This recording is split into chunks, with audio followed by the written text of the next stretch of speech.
It is day, I don't know, let's see, 15 of my mental health check-in, and I'm outside. Not that type of outside. If you've watched my previous videos, you know that I have seasonal depression, so me being outdoors during this time of year is kind of a rarity. Pardon the interruption. I was editing the video and I decided that I was going to just insert this small clip to just share the juxtaposition of how just a couple of days ago I was feeling amazing. I was at a high, really working through some things, and by working through those things I was feeling rejuvenated, and now I am just at a low. The news of Twitch just kind of shape-shifted my entire mood, my energy, my everything. And that is what it looks like for me on a day-to-day basis.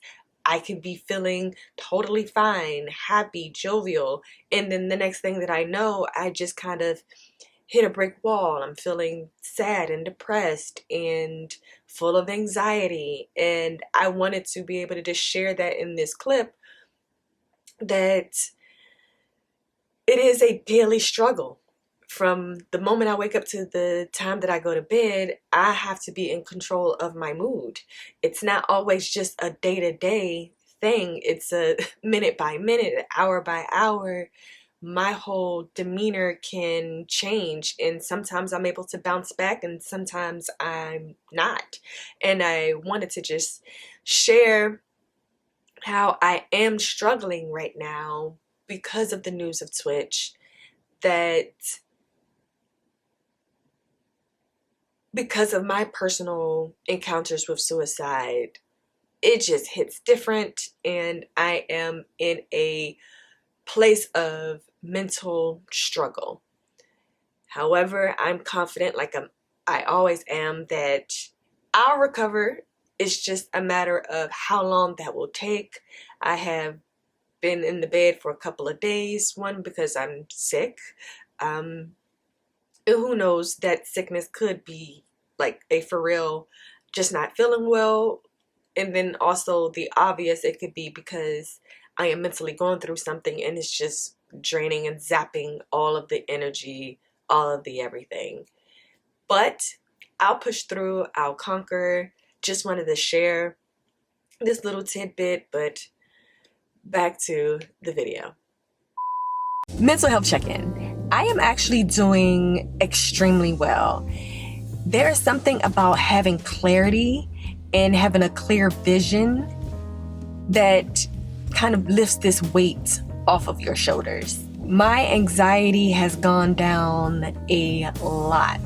It's almost like my anxiousness has been replaced with excitement. Now, although I am going through processing trauma,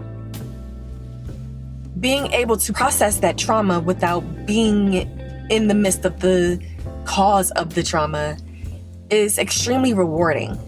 Having to do the work to understand why I was in a particular space and how that space was impacting me mentally, being removed from that and having a clear sight of what that was doing to me mentally, physically, and spiritually, emotionally, and having the tools and understanding of how to implement certain things in life, because what I went through should be a life lesson. One, know how to identify certain triggers and traits in people, have an understanding of what environments are not healthy, having an understanding of my worth and my value and my time.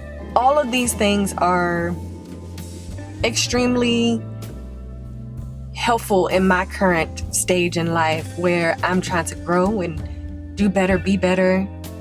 I feel like the pandemic has a lot to do with the mental state of a lot of people, mine included. Even though I didn't have to do a lot of hard work during the pandemic in terms of like self-reflection, I did have to understand, or got an understanding, or started to get an understanding of why I needed to remove myself from being in a toxic, unhealthy environment.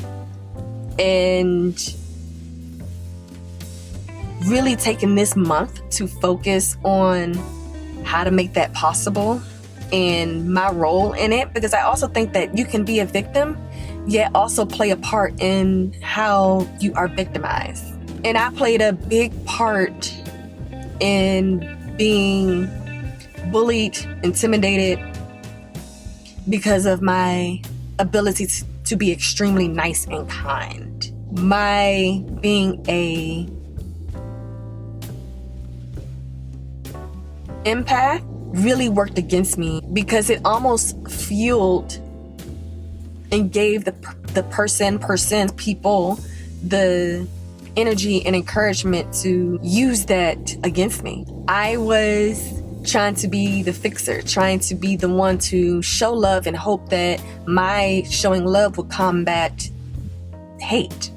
And to a certain degree, yes, but ultimately that wasn't my job. It is not my job to make other people want to do better when it obviously is not in them to be good people. I can only control me. I can only control how I respond to negativity. And I'm always going to show up in love. But I need to be able to recognize when my love is not enough. Because hurt people will hurt people. And I don't need to be in a space where someone's intention is to hurt, to kill and destroy. Because they find gratification in that, they find joy in that. It's just not for me. These last couple of days, I have gotten so much confirmation, and there have been signs everywhere on what I need to do, how I need to do it, how I need to move forward.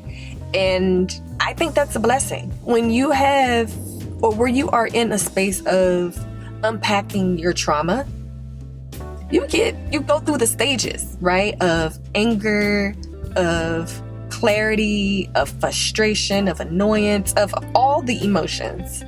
And it's in that anger that I am learning how I need to transform that anger into positivity. Because at the end of the day, God can do a whole lot worse than I can ever come up with. Plus, my voice is my superpower.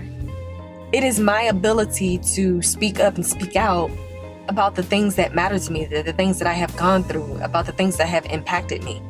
And it's my right to do that. It's my right to share my experiences, share my story, share my journey, and not feel guilty about doing that because of what others may think or how it can make a person or organization or institution or a society look. I can't focus on what other people may think of me speaking. No one likes anyone talking, especially if what they're talking about shines a light on the behaviors that they're doing. I am excited to use my voice. I am excited to use my voice to make change. I am excited to impact the lives of others, because ultimately, at the end of the day, if there is one person who will view me and say my life is worth it, she survived it, so can I. If I can just pour love into someone to say you're worthy enough to be on this earth, no matter how others have made you feel, I'm okay with that. I'm good with that. I'm hoping for that. I have a few more days left of December. I'm going to continue to do the work.